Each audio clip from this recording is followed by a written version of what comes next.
তাই তো চোখ তো পড়তেই পারে, মানে সেই অপরাধ তো এখন এর মধ্যে দিয়ে যাচ্ছে। আসিয়ার উপর অমানবিক নির্যাতন কি সত্যি হিটু শেখই ঘটিয়েছে নাকি ঘটায়নি, প্রকাশ করে এবার একই বলছে হিটু শেখের মা। নির্যাতনে এতদিন পরে এসে কেনই বা এইসব নিয়েই হচ্ছে সোশ্যাল মিডিয়ায় আলোচনা। এ বিষয়ে বিস্তারিত জানতে সম্পূর্ণ ভিডিওটি দেখে সঙ্গেই থাকুন। আবার এই একটা অপরাধ করেছে, মানে করেছে না উপর আল্লাহ জানে আর ও জানে বাপ। 8 বছরের নাবালিকা আসিয়ার ঘাতক হিটু শেখের চরিত্র নিয়ে আগে থেকেই সন্তুষ্ট ছিল না তার নিজ গ্রামের এলাকাবাসী।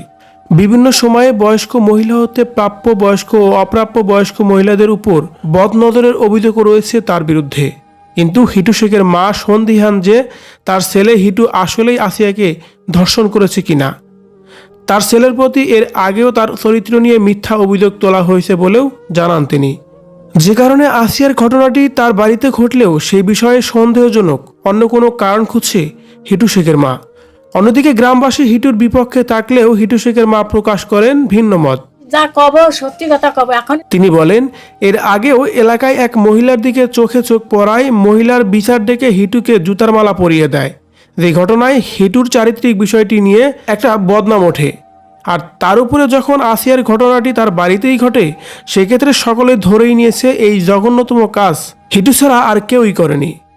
কিন্তু তাতেও হিটুর মা সন্দিহান যে আসলেই কি এই ঘটনাটি হিটুই ঘটিয়েছে নাকি তার পিছনে আছে অন্য কোনো রহস্য।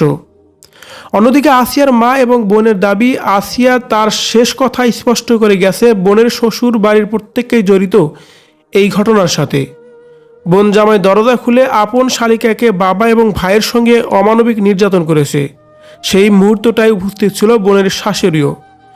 বড় বোনের ক্ষোভ ছোট বোনের উপর দিয়েই তুলেছে হিটু শেখের গোটা পরিবার।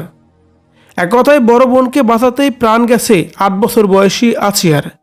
হিটু শেখের এই ঘটনায় আসিয়ার মৃত্যুর পরে গ্রামবাসী হিটুর সেই পাপিষ্ট বাড়িটি ইতিমধ্যেই গুড়িয়ে দিয়েছে। যদিও ঘটনাটি ঘটার পরে পালিয়ে বাঁচতে পারেনি হিটুর পরিবার। ঘটনার সঙ্গে জড়িত হিটু শেখের 2 ছেলে হিটু এবং তার স্ত্রী সবাই ইতিমধ্যেই গ্রেপ্তার হয়েছে। কিন্তু হিটুর মাকে এখন পর্যন্ত গ্রেপ্তার করেনি পুলিশ। সবাই বলা বলি করছে হিটুর মা এর মধ্যে কোনোভাবেই জড়িত না, সে নাকি অনেক ভালো মানুষ। অন্যদিকে হিটু শেখের মাও কিন্তু এক ভিডিওতে বলেছেন যে আমার ছেলে যদি দোষ করেই থাকে তাহলে তার ফাঁসি হলেও আমার কোনো আফসোস নেই। আপনি কি তার ফাঁসি চান? হ্যাঁ হ্যাঁ, আমি চাই। কিন্তু এখন পর্যন্ত এই পর্যায়ে এসেও ছেলেকে নিয়ে সন্দিহান তার মা। হিটু শেখ এমন ঘটনাটি আসলেও ঘটতে পারে কিনা সেটারই ভাববার বিষয়, এমনটি বলছে হিটু শেখের মা।